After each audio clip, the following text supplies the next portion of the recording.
একা হয়ে গেলাম কিনা। আমরা মনে হচ্ছে যে একাতেই আমরা গর্বিত, যে আমরা একা কিন্তু আমরা ইতিহাসের সঠিক পথে আছি।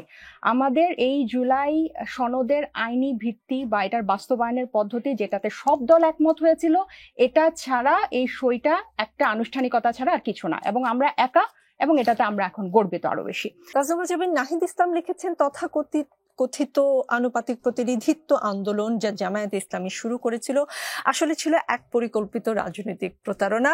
বলেছেন, আজ বাংলাদেশের জনগণ এই প্রতারণা স্পষ্টভাবে বুঝে গেছে, তারা সত্যের প্রতি জেগে উঠেছে এবং আর কখনো ভুয়া সংস্কারপন্থী বা কৌশলী প্রতারকদের দ্বারা প্রতারিত হবে না। প্রতারিত কি আসলে বাংলাদেশের জনগণ হয়েছে নাকি এনসিপি হয়েছে শুধু? কেননা এনসিপি কি জামায়াতের পাল্লায় পড়ে সনদ স্বাক্ষর করেনি? জামায়াত কি আসলে এনসিপি কে বিট্রে করেছে বলে সেই হতাশা থেকে এই ধরনের কোনো কথা কিনা? না, এটা এনসিপি কারো পাল্লায় পড়ে নাই। এটা আমরা গত 8 মাসে অনেকবার বুঝানোর চেষ্টা করেছি, কিন্তু আমাদের দৃঢ় বিশ্বাস আমাদের পথ চলা যত সামনে আগাবে এটা আরো স্পষ্ট হবে আপনাদের কাছে এবং মানুষের কাছে। গালিব ভাই অনেকগুলো বললেন যে কোন কোন রিফর্ম প্রস্তাবে রাজি হয়েছে, কিন্তু যে মূল কথাটা বললেন না যে এই জুলাইয়ের আইনি ভিত্তি। আমরা তো বলেছি যে জুলাই সনদটা কে কোনটাতে একমত হলো, ভিন্ন মত হলো, এটার উপরে জুলাই সনদ সাইন হতে পারে না। এবং আপনি যদি গণমাধ্যমে জামাতের বিভিন্ন নেতার বক্তব্য দেখেন, তারা গত 2 মাসে সিরিয়ালি বলেছে তারা জুলাই আইনি ভিত্তি না হলে সনদের তারা সই করবে না। ইভেন আজকে একজন বলেছে যে জুলাই বাস্তবায়ন যদি পদ্ধতি যদি না হয়, আদেশ যদি জারি না হয়, তারা স্বাক্ষর প্রত্যাহার করবে। স্বাক্ষর নিশ্চয়ই পেন্সিল দিয়ে করা হয় না, যেটা ইরেজ করে আবার প্রত্যাহার করবে। তাহলে এখন মূল আলোচনাটা কিন্তু আপনি নাহিদের বক্তব্যটা যদি আরো একবার দেখেন, এটা কিন্তু কোন প্রস্তাবে রাজি হয়েছে এবং ভিন্ন মত আছে এটা না, এটা কিন্তু প্রত্যেকটা রাজনৈতিক দলের সাথেই কিন্তু আমাদের এই ভিন্ন মতটা থাকবে, এবং নোট অফ ডিসেন্টটা নিয়েই কিন্তু আমরা এক ধরনের আলোচনা করছি, এবং এটার আমাদের একটা 3টা দাবির একটা দাবি, যেটাতে কারণে আমরা সইটা বিলম্বিত করছি। এবং এই যে আপনি বললেন কারো পাল্লায় পড়ে, আমাদের এই 3টা দাবি যদি আপনি দেখেন, 3টা দাবি কিন্তু মানুষের সাথে সংশ্লিষ্ট, কারোর সাথে কোনো রাজনৈতিক দল, ইভেন এনসিপির নিজস্ব না। এই যে ব্যক্তিগত হতাশা, যেমন গালিব ভাই এর একটা বক্তব্য আমি দেখেছিলাম যে এনসিপি নেক্সট ইলেকশনে কোনো ইম্প্যাক্ট ফেলবে না।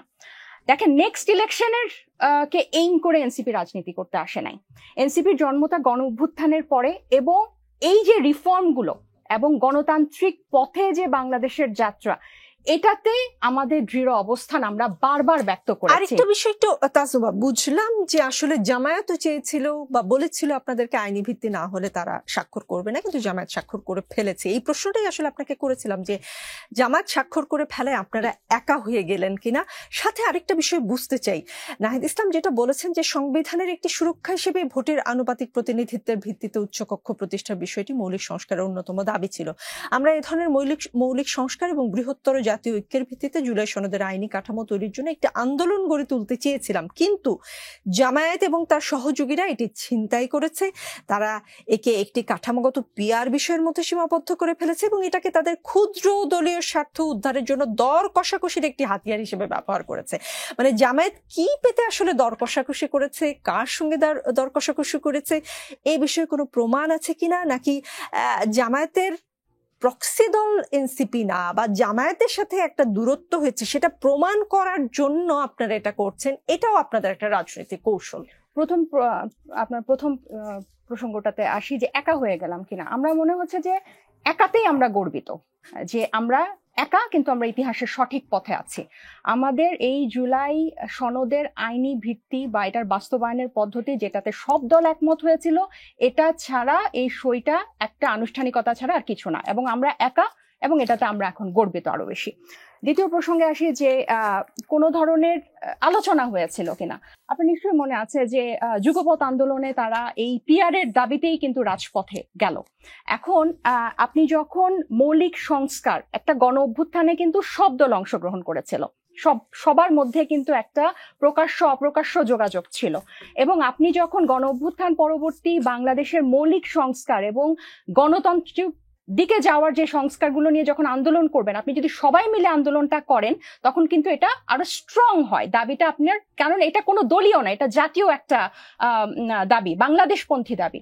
কিন্তু তখন যখন আপনার নিম্নকক্ষের পিয়ারের কথা কিন্তু সংস্কারের আলোচনায় ছিল না, এবং উচ্চ কক্ষের পিয়ারটা কেন, যে একটা নির্বাহীকে চেক অ্যান্ড ব্যালেন্সে রাখার জন্য। উচ্চকক্ষের কিন্তু কোনো আইন প্রণয়নের ক্ষমতা নেই, বিল অনির্দিষ্টকালের জন্য আটকাতে পারবে না, শুধু দর কষাকষি করতে পারবে, বিতর্ক করতে পারবে, বিলগুলো নিয়ে তারা আলোচনা করতে পারবে, যেভাবে আমরা ঐক্যমত্য কমিশনে দেখেছি, বা গণ অভ্যুত্থানের পরবর্তীতে এখন যেরকম রাজনৈতিক বিতর্কগুলো অনেকটা উন্মুক্ত। সো আমরা এটা জারি রাখতে চেয়েছি সংসদে, এটা কিন্তু একদম বেসিক একটা পরিবর্তন। সো এটা যদি আমরা অন্যান্য রাজনৈতিক দলগুলোকে সাথে পেতাম এবং এই আন্দোলনটা কিন্তু আরো স্ট্রং হতো।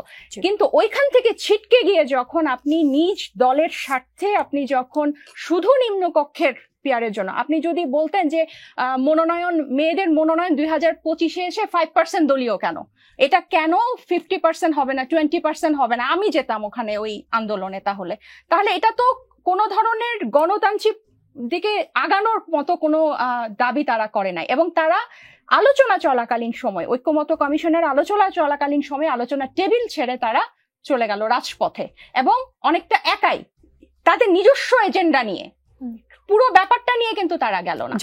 তো এখানে কিন্তু এটা একদম পরিষ্কার, তাদের নিজস্ব এজেন্ডা।